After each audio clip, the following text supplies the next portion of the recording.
wise man of China and his unshakable principles. A long time ago in ancient China, there was a man whose wisdom shaped an entire civilization. His name was Confucius, but the world knows him as Confucius.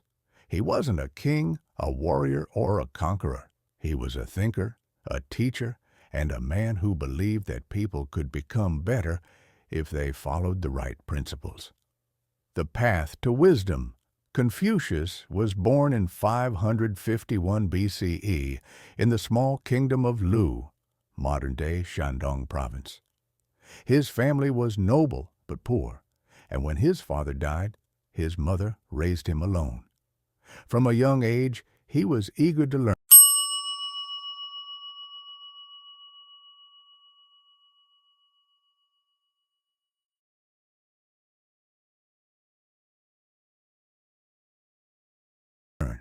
Fascinated by the ancient traditions, rituals, and the idea of virtue. But Confucius saw the world around him and didn't like what he found. The rulers were corrupt. The officials cared only about wealth, and endless wars brought suffering to the people. He asked himself, why is the world like this? Can it be changed? And he made a decision. He would dedicate his life to teaching people how to live with honor, justice, and kindness. He studied tirelessly, learning from ancient texts and the customs of the past. Unlike many of his time, he believed that nobility was not something inherited through birth, but something earned through virtue and wisdom. Serving the government. By the time Confucius was in his 50s, he had gained a reputation as a great teacher.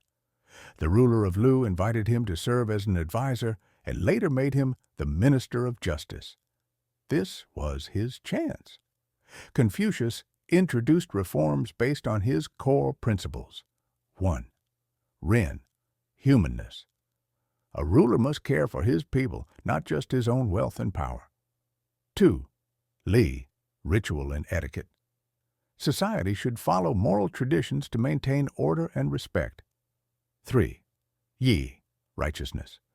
A person must do what is right, even if it is not in their self-interest. 4. Xin, integrity and honesty. Trustworthiness is more valuable than gold. His ideas worked, crime rates dropped, government officials stopped taking the bribes, and people began to believe in justice again. It was said that in those years the prisons of Lu were almost empty because no one committed crimes. But success breeds jealousy. Neighboring kingdoms saw Confucius as a threat. If his reforms continued, their own people might demand the same fairness. They conspired to turn the ruler of Lu against him, sending lavish gifts and beautiful women to distract him. Slowly, the ruler lost interest in Confucius's ideas and surrounded himself with flatterers instead. Exile and wandering Confucius, heartbroken but not defeated, left the court. He wandered through China for many years, seeking a ruler who would embrace his philosophy. He went from kingdom to kingdom, offering his wisdom, but most rulers ignored him.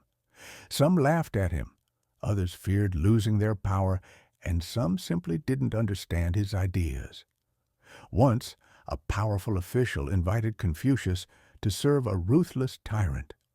Confucius replied, "If you know a tiger is fierce and merciless, why would you offer yourself as its meal?" His refusal angered many, and he was nearly executed, but he managed to escape.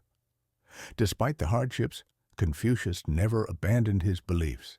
He continued teaching, gathering students who would one day spread his ideas far and wide.